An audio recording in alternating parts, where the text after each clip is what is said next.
ایک سوال ہے، بہت ضروری سوال ہے۔ سوال یہ ہے کہ شرمگاہ میں انگلی داخل کرنے پر وضو کا حکم۔ اگر کسی نے اپنی بیوی کی شرمگاہ میں انگلی داخل کی تو عورت کا وضو ٹوٹ گیا، خواہ انگلی پر کپڑا ہو یا نہ ہو، اس لیے کہ جب انگلی نکلے گی تو اس پر نجاست ضرور لگی ہوگی، اور خروج نجاست ناقض وضو ہے۔ البتہ اگر انگلی فرج داخل میں یعنی گول سوراخ کے اندر نہیں گئے تو وضو نہیں گیا۔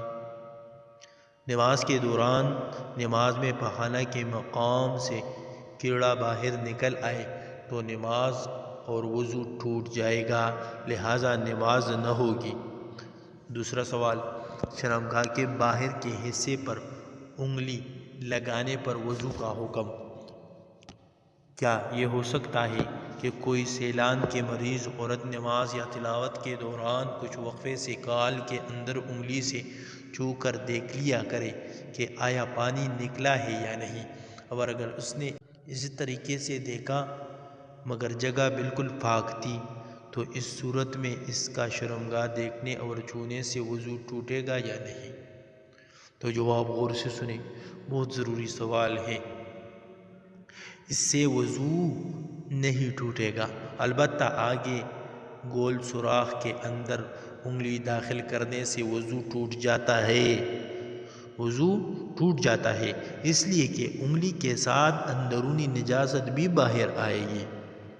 کسی نے وضو کرنے کے بعد اپنی شرمگاہ پر تری دیکھی جو بہہ رہی تھی تو وہ دوبارہ وضو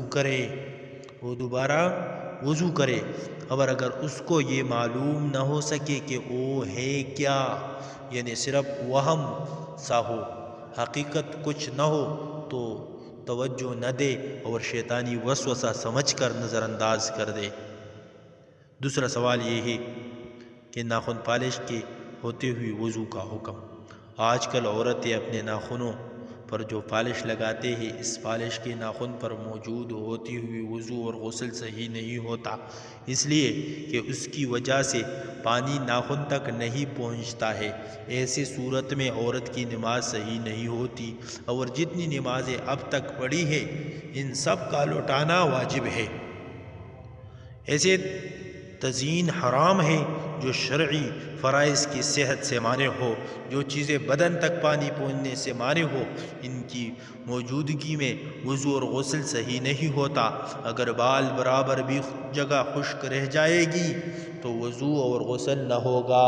حضرات فقہاء کرام رحمہ اللہ تعالی نے گندے ہوئی خشک آٹے کو صحت وضو سے مانع قرار دیا ہے، حالانکہ وہ ناخن پالش جتنا سخت نہیں ہوتا، اور اس کی ضرورت بھی ہے تو ناخن پالش کی اجازت کیسے ہو سکتی ہے؟